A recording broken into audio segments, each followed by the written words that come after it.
Okay, let's paint. It's been a while since we've done some painting. So I'm going to show you my setup. We're going to test today this Formula P3 paint, and it's an acrylic paint that is normally used for in gaming. So game stores are places where you'll find this. This one happens to be called Wurm Green, which is appropriate for our U25 and our U36. These locomotives here are from the Champion City Exchange. They're on the east side of Champion City, way across from Midway and Atlas. And somehow they acquired every U-boat, every C-boat, everything, all the GE stuff that you get, because over in their sector they've got electric motor building, whatever they got a lot of these guys, and they pulled them from everywhere, all over the country, every museum, everybody, they got them out, and here they are. So we need some now. So here's what we're going to do. We're going to paint them this Wurm Green. Alright, this is the AHM U25C. This is the Atlas U36C. Now what I've done already is I've cut in some of the harder parts, and this is a base paint. So here's what we do. First, you wash it and clean it, you white primer it. Then you paint on your base paint.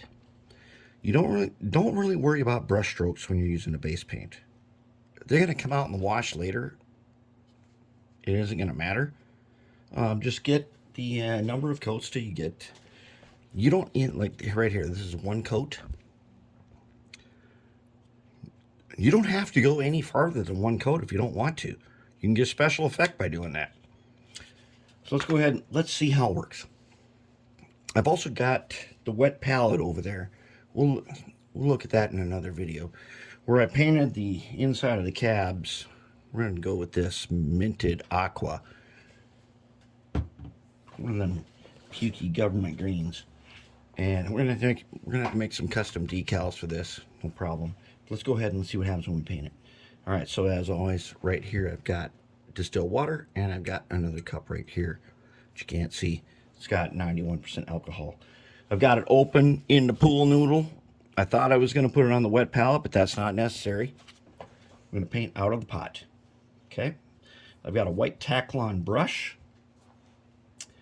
And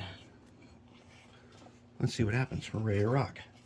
Okay, so let's get some paint here. And let's go ahead. We're going to start top down. I'm going to paint this guy. And what you will think when you're doing base paints, you're going to think it's like really thick and stuff, but really you're going to smooth it a bit. And if you do make it too thick, just dip your brush in the distilled water and then go ahead. And I will show you right now. We don't have to do this right now because we're good, but if I just dip it tiny bit like that, and then I go like this, brush strokes all gone, and it runs. Okay, but I don't want it quite as much as I would like to have with that light. If you remember the old city locomotives that we did a long time ago, they're more like this color, but this next generation of those guys is going to be this green stuff. And I have not used P3 before, but I can already tell you from what I've done so far, it's good stuff. It's a very, very good quality paint. And we're going to get it on. Basically, you want to get the first coat on. I usually call that the tack coat, because that coat is meant to be painted over, but it gets you the foundation. Gets you the foundation of what you're trying to do. And we're just going to get it on here, and we'll just keep smoothing it till we don't see any primer spots. Now the cool thing about this AHM U25C is it's got a treaded walkway, And it's got a scale width hood, which for back in the early 70s, this was a big deal. I mean, it was a nice looking locomotive. It's got serious pizza cutters, which we have to deal with. Those pizza cutters are, those wheels are, I thought I was going to turn them down a lathe, but since I've been thinking about it, I am going to put them in the lathe. I already tried turning down a set, and they didn't turn down the way I wanted them to, but I did learn from it. And what I learned is I think there's an alternate method to get them exactly the way I want them. Okay, so this P3, so I got a gaming store. Same kind of gaming store where you can get Citadel paints that I love. Look, we are painting a locomotive with a paintbrush. It wasn't that long ago. Actually, it still is today. People said you can't paint a locomotive with a brush. You can't do that. You have to airbrush it. You got to airbrush it, and it's got to be lacquer finish. You got to find new old stock flow quill or scale coat in order to make it look great. Well, that just simply isn't the way we do it anymore. And I don't see any reason, base colors like this, you can airbrush them.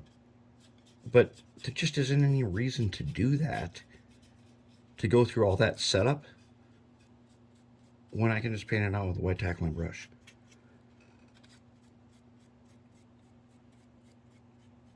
And our mission here is to get the coat on, because this is what we call base.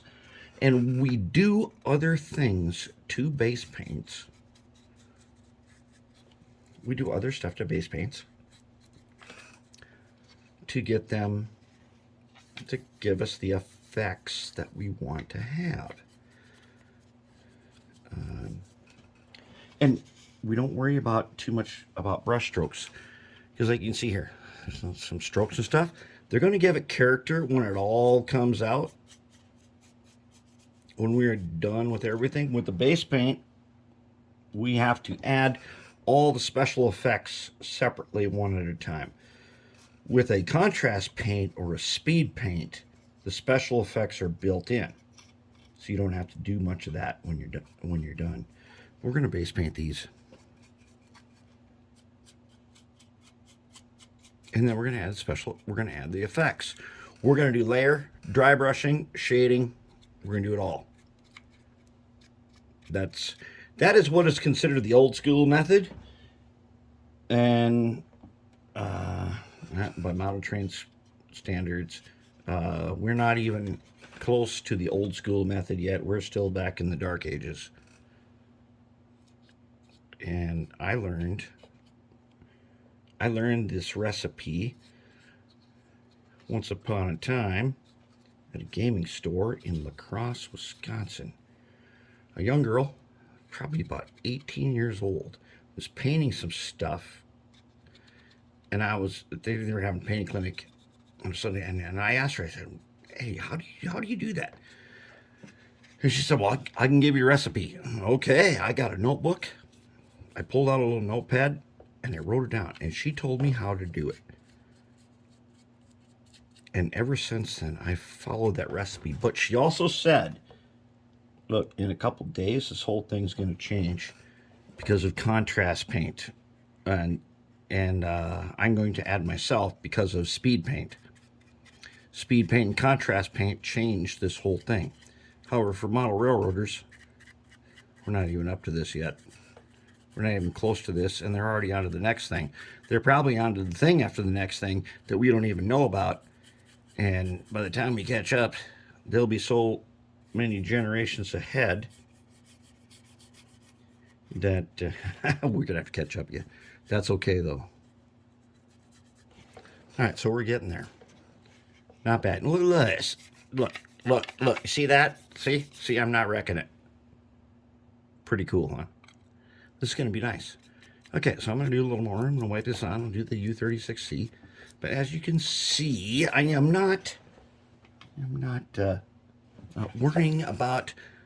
I'm hand painting a locomotive, and look. See that? Okay. That's what I'm doing. and it's going to be probably cooler than anything you've seen in a long time. Okay, now that is going to be awesome. And look, see that? See, we're not wrecking anything. Yeah, I'm going to go in circles. I'm going to mop it. It's going to be great. If you can see that, there's some cool effects in there already, and we're just doing a base paint. All right, we'll come back later, and we'll check up on this progress and see what it is. Already, I can tell you that P3 paint, which is like half the price of other paints, that base is good stuff. Very good stuff.